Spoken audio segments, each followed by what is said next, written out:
Gidita Lestari, Deva Mujahid, dan Julia Arisanto. Di sini saya sebagai materi pertama akan menjelaskan mengenai perencanaan pesan persuasif. Yang pertama, perencanaan pesan persuasif. Penulisan pesan persuasif juga memerlukan perencanaan yang baik. Pada dasarnya, setiap perencanaan yang baik dapat membantu untuk mempercepat pencapaian tujuan suatu organisasi bisnis dengan baik. Adapun bentuk dan jasa perusahaannya, manufacturing, pengolahan, trade, perdagangan, servis, atau jasa, maka perencanaan yang baik mutlak diperlukan bagi pencapaian suatu tujuan tertentu. Persuasif dapat didefinisikan sebagai suatu usaha untuk mengubah sikap, kepercayaan, atau tindakan audiens penerima pesan untuk mencapai suatu tujuan. Jadi, tindakan yang dilakukan secara persuasif merupakan upaya seseorang untuk meyakinkan dan mempengaruhi orang lain dengan suatu cara tertentu. Yang kedua, audiens. Dalam melakukan penyampaian pesan bisnis yang dilakukan secara persuasif diperlukan waktu lebih lama dibandingkan dengan penyampaian pesan rutin. Hal tersebut dapat disebabkan setiap orang mempunyai kebutuhan yang berbeda-beda dan setiap orang juga akan memproses secara berbeda pula untuk setiap pesan yang disampaikan. Penyampaian pesan bisnis secara persuasif yang terbaik yaitu dengan cara menghubungkan suatu pesan dengan minat dan hasrat audiens. Pengirim pesan harus mengkomodasikan berbagai perbedaan individual melalui analisis audiens dan kemudian menyusun suatu pesan yang memiliki daya tarik bagi kebutuhan mereka. Abraham Maslow yang terkenal dengan teori kebutuhan hierarki berjenjang menyatakan bahwa manusia pada dasarnya memiliki 5 kebutuhan yang bertingkat-tingkat, mulai dari kebutuhan yang paling dasar sampai pada kebutuhan aktualisasi dini yang ditunjukkan dalam suatu bentuk piramida. Kebutuhan yang paling dasar yaitu fisiologis, berada pada bagian dasar pertama sampai pada kebutuhan yang paling tinggi yaitu kebutuhan aktualisasi diri yang menempati bagian puncak piramida.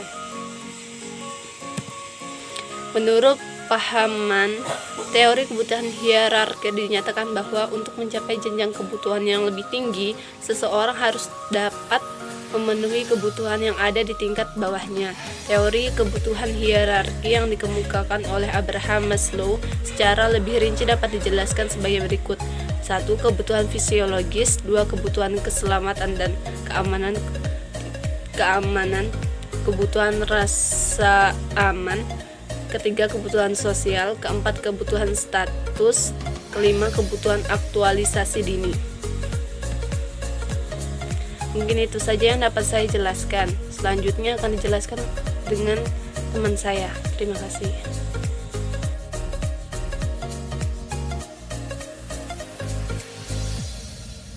Assalamualaikum warahmatullahi wabarakatuh.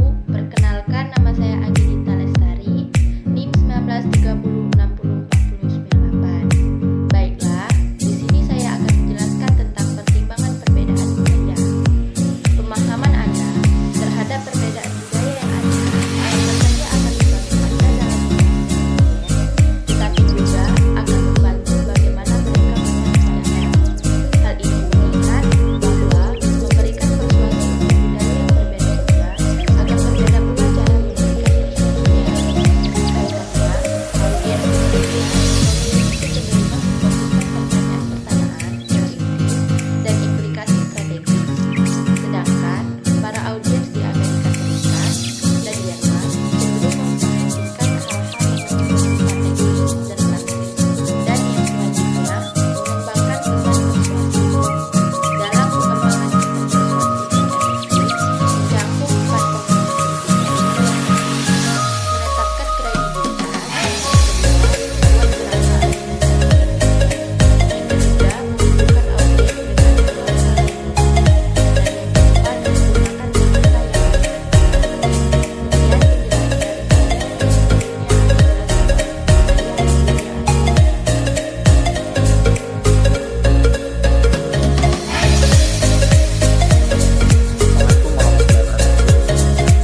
Hal yang paling penting diingatkan ketika menyusun permintaan persuasif atau persuasive request untuk suatu tindakan, itu tetap menjaga batas-batas permintaannya.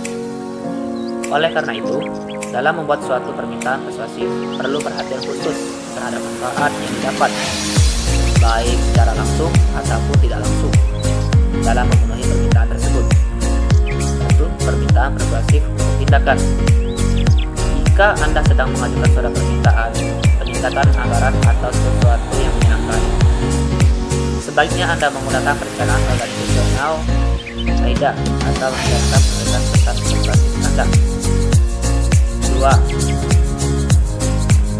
Permintaan dan aduan persuasif penyesuaian. Meskipun surat aduan persuasif dan surat permintaan penyesuaian terkadang merujuk pada surat keseluruhan atau complaint letter, tapi tujuan Anda yaitu untuk melakukan persuasi kepada orang lain untuk melakukan penyesuaian-penyesuaian yang diperlukan. 3. Penulisan pesan penjualan dan permohonan dana.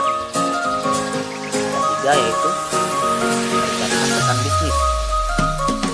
Maksudnya adalah tujuan agar surat penjualan memberikan pemahaman secara menyeluruh tentang produk yang dimiliki. B. Pembagian dan komposisi pesan penjualan. Ini bertujuan untuk menarik perhatian audiens atau menumbuhkan minat audiens dan mendorong hasrat audiens dengan menyampaikan apa manfaat yang terbaik bagi audiens, serta diakhiri dengan saran tindakan yang diperlukan bagi audiens. Dan yang penulisan pesan penjualan. Penulisan pesan penjualan dan permohonan dana itu digunakan untuk menyampaikan kepada pembaca betapa penting dan mulianya orang yang memberikan bantuan dana atau donasi bagi orang yang sangat membutuhkan. Hal yang perlu diperhatikan untuk lebih memahami apa sebenarnya yang dikehendaki oleh pembaca Anda.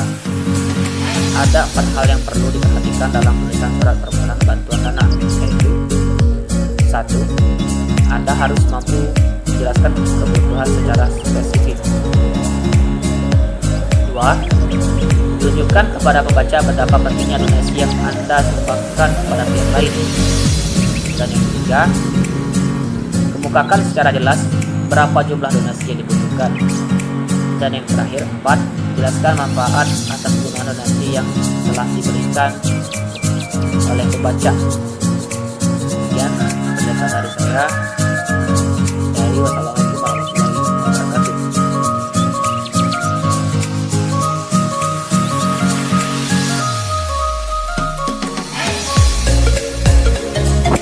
Oke, assalamualaikum.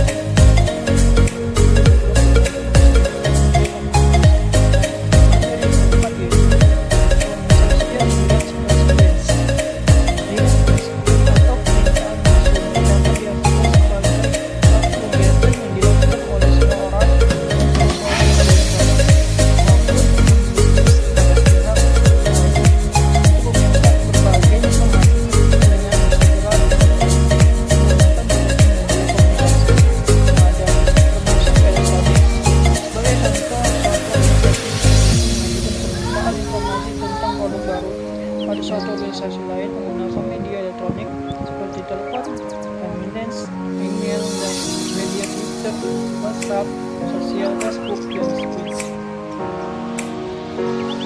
Oke, selanjutnya itu permintaan informasi rutin. Maka dalam suatu organisasi bisnis, surat-surat permintaan